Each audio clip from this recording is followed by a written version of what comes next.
अस्सलाम वालेकुम, welcome to my channel FH cooking and baking. उम्मीद करती हूँ कि सब खैर आफियत से होंगे। आज की ये रेसिपी बहुत मज़ेदार और झटपट बन जाने वाली होगी, तो चलिए एक वीडियो को स्टार्ट करते हैं। यहाँ पे मैंने 5 अदद सुर्ख मिर्चें ली हैं और 1 टेबल स्पून ली है मैंने ज़ीरा, साबुत ज़ीरा, और उसके साथ 3 कलियाँ ली हैं मैंने लहसुन की, जिनको मैंने छील लिया है। इन सबको मैं डालूंगी ब्लेंडर के अंदर और इनको आप हैंड मिक्सी के साथ भी ग्राइंड कर सकते हैं।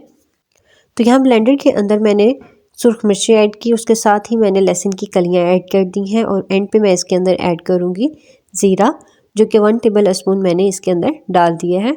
और साथ ही इसकी पेस्ट बनाने के लिए मैंने इसके अंदर थोड़ा सा पानी ऐड कर दिया है ताकि ये अच्छे से मिक्स हो जाए। और इसके साथ ही मैं इसके अंदर 1/2 टेबल स्पून ऐड कर दूँगी नमक का। और ये जो पेस्ट है हमने उसको दुरदुरा सा रखना है, बहुत ज़्यादा इसका बिल्कुल फाइन पेस्ट नहीं बनाना। तो यहाँ पे 2 मिनट मैंने ब्लेंडर के अंदर इसको ब्लेंड किया, तो मेरा जो सॉस है वो अच्छे से रेडी हो चुका है। और इसको मैं कटोरी में निकाल के साइड पे रख दूँगी। और पानी ऐड करने के बाद ये तकरीबन मेरे पास 3 to 4 टेबल स्पून जो है हमारे पास सॉस बनकर रेडी हो चुका है। और ये चिली गार्लिक सॉस जो है हमारे पास डिफरेंट रेसिपीज़ में यूज़ होता है, इसलिए आप इसको बनाकर स्टोर भी कर सकते हैं। और ये सॉस बहुत ही ज़्यादा मज़ेदार बनकर तैयार हो गया है, तो इसको आप चना चाट और समोसा चाट के लिए भी इस्तेमाल कर सकते हैं। तो यहाँ पर मैंने एक बाउल ले लिया है और उसके अंदर मैं 1 कप ऐड करूँगी बेसन। और यहाँ बेसन को मैंने ऑलरेडी छान कर साइड पे रख दिया था। और बेसन लेते हुए आप चंद चीज़ों का अच्छे से ख्याल रखा करें कि बेसन का कलर जो है बहुत ज़्यादा वाइट नहीं होना चाहिए और बहुत ज़्यादा येलो भी नहीं होना चाहिए। और इसकी खुशबू भी अच्छी होनी चाहिए, किसी भी किस्म की स्मेल नहीं आनी चाहिए। बिल्कुल फ्रेश जो है आपने बेसन इसके लिए इस्तेमाल करना है।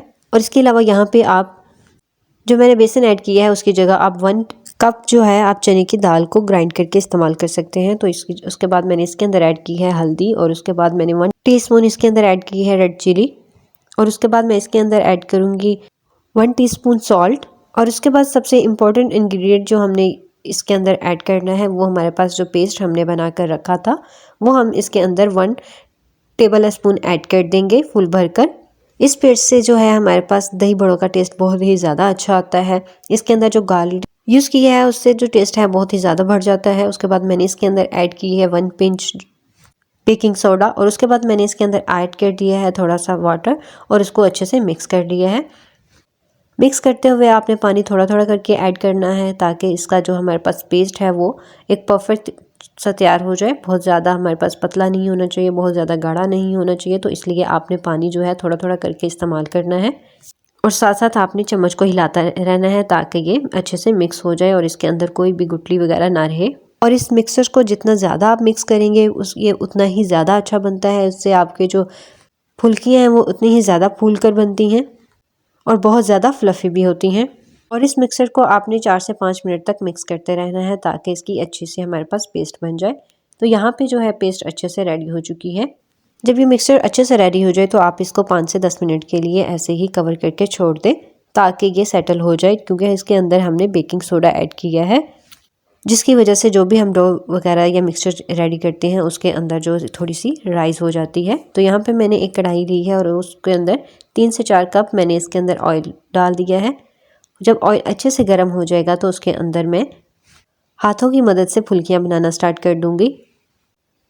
ऑयल जो है आपके पास गर्म होना चाहिए, अगर गर्म नहीं होगा तो जो फुल्कियाँ हैं वो नीचे बैठ जाएंगी, वो ऊपर नहीं आएंगी। इसलिए आपने इस चीज़ का अच्छे से ख्याल रखना है। ये देखिए जैसे ही मैं इसके अंदर बेसन ऐड कर रही हूँ वो ऊपर फूल कर आना स्टार्ट हो रहा है। और इसके अलावा जब भी आप बेसन को डालें तो उससे पहले आप अपने हाथ को अच्छे से गीला कर लें।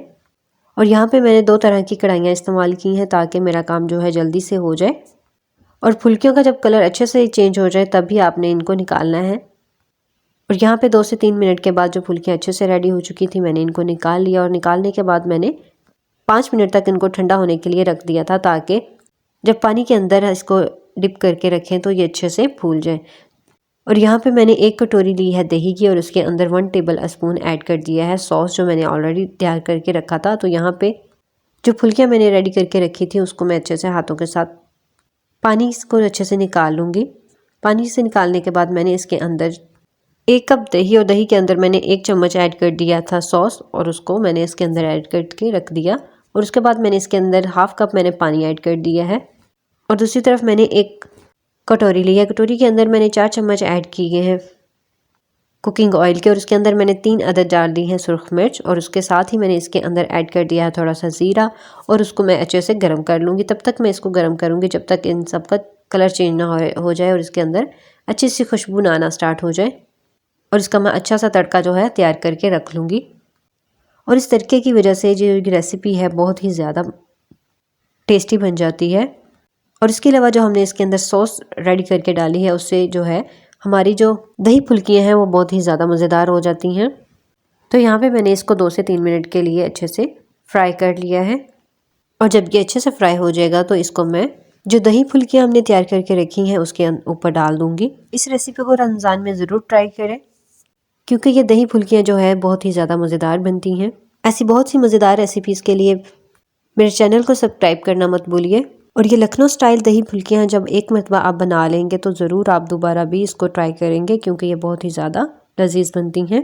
और जब भी आप कोई भी नई चीज़ सीखें तो दूसरों के साथ ज़रूर शेयर किया करें क्योंकि ये बिल्कुल फ्री होता है। और ये दही फुल्कियाँ जो है बहुत ही लाइट वेट होती हैं। आप इसको सिंपल भी खा सकते हैं, इसके अलावा आप इसको रोटी के साथ भी इस्तेमाल कर सकते हैं।